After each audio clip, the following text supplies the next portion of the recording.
When the pods fell from the sky, the world stopped breathing. 3,000 fragments of light burned across Earth's night, each crashing into deserts, mountains, and frozen seas. News channels called it the arrival. Governments scrambled, and soldiers rushed to the impact zones, only to find that many of the pods were empty. Whatever had been inside was gone, escaped, hiding, or perhaps observing. Dr. Ethan Weller wasn't a soldier. He was a quiet man who fixed things, mostly machines, sometimes people's hearts when he could. He lived in a cabin near the Alaskan Ridge, a place where the auroras made the sky look alive. When one of those fireballs streaked low across the horizon and crashed near his property, he didn't run. He grabbed his coat, his flashlight, and trudged toward the smoke. The crater hissed with melted snow, and a faint blue light pulsed at its center. As he drew closer, Ethan saw a figure, small, delicate, and shivering. Her skin shimmered faintly under the light like frost on glass. She wasn't human, though her form tried to be. Her hair seemed liquid silver, her eyes wide and filled with fear and defiance all at once. "Stay back," she hissed. The words were broken, translated through something embedded in her neck. Ethan raised both hands. "You're hurt. Let me help." Her breathing came fast, shallow. "Help me." He nodded and knelt, his coat open. She hesitated, then collapsed into his arms. The moment her skin touched his, warmth spread through him. Something more than heat, a pulse that felt like emotion made physical. By the time she awoke, the storm outside had grown fierce. Ethan had wrapped her in blankets, tended the strange burn on her shoulder, and set a kettle on the stove. She watched him from the couch, her silver eyes flicking across the small cabin. "What's your name?" he asked. She hesitated, as if trying to translate the idea. "Lyrian," she said softly. "Lyrian," he repeated. "I'm Ethan. You crashed or landed. Are there others?" She looked toward the window. "Many. Too many. Some came to take. Others to hide. I ran." "From what?" She stared into the flame of the lantern, her voice trembling. My kind make bonds, life links. They use hearts like chains. I broke mine." Ethan didn't understand all of it, but he recognized the sound of fear in her tone. She had escaped something terrible. For the next days, Lyrian remained in the cabin. She learned to speak clearer, studied his books, and watched the snow fall like it was something sacred. He taught her how to make tea, how to use a pen, how to laugh.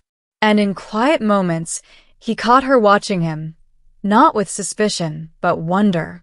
"You fix things," she said one night, tracing the gears of a clock he was repairing. "That's what I do," Ethan smiled. She tilted her head. "Can you fix hearts?" He looked at her, unsure what she meant. "Sometimes," he whispered. When the soldiers finally came, the world outside the cabin was already in chaos. The military had found another of her kind, dead, and were hunting for survivors. Lyrian froze when she saw the convoy lights down the valley. "They will take me," she whispered. "Use me. Study me. I won't let them." "You can't fight your own kind," she said. Ethan looked at the window, at the white storm beyond. "I can hide you." She stared at him, really stared, as if seeing through his chest. "Why?" "Because you didn't deserve this," he said simply. "And maybe because I don't want to lose you." Lyrian's lips parted. She stepped closer, her hand trembling as it touched his cheek.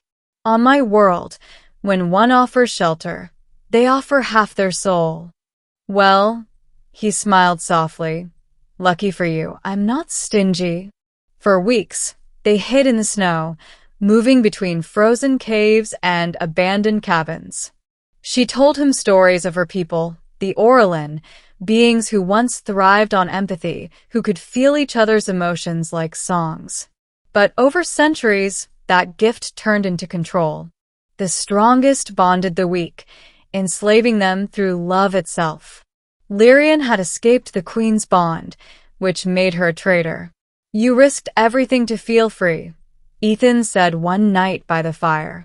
She nodded. "But freedom is cold when you are alone." He met her gaze. "You're not alone anymore." Something changed then, something quiet but vast. She leaned close, as if drawn by gravity itself, and rested her forehead against his. Her skin shimmered faintly, warmth radiating between them. "Your emotions," she murmured. "They're bright. Pain, loss, kindness. You hide it behind work, behind silence." He smiled faintly. "Guess you can't fix everything." Her fingers trailed to his heart. "I could try." Spring thawed the valley before the soldiers returned. They tracked a faint signal, something alien, something alive. Lyrian sensed them long before they arrived. "They found us," she said. Ethan checked the window. 3 armored vehicles, men with rifles. "You need to run," he told her. "No," she said firmly. "If I run, they'll find me again. If I stay, they'll hurt you." "I don't care about me." But she did. She walked to him, her eyes glowing faintly. "On my world, a bond can heal. It can also hide." He frowned. "What do you mean?" "If I give you part of my essence, they will not see me. I will live through you." Ethan shook his head. "No. You'll disappear." "Not disappear," she whispered. "Change." He grabbed her hands. "Lyrian, don't." She smiled sadly. "Let me stay. I'll show you love no human woman ever could." Before he could speak, she kissed him. The world blurred. His breath caught as her light flowed into him, a warmth so powerful it felt like life itself weaving through his veins.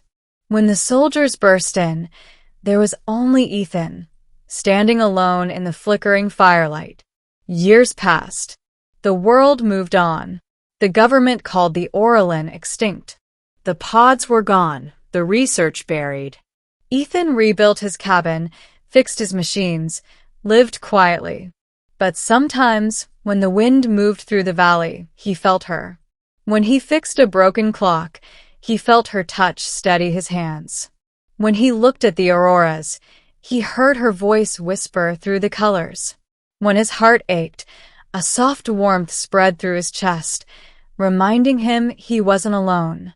One night, a child wandered into his workshop, lost, scared, crying. Ethan knelt beside her, brushed away her tears, and saw a faint glow under her skin.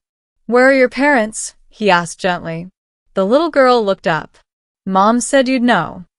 Ethan froze. The child smiled, and for a heartbeat, her eyes shimmered silver. He felt a tear slip down his cheek. "Lyrian." The girl nodded softly. "Part of me stayed so you'd never be alone."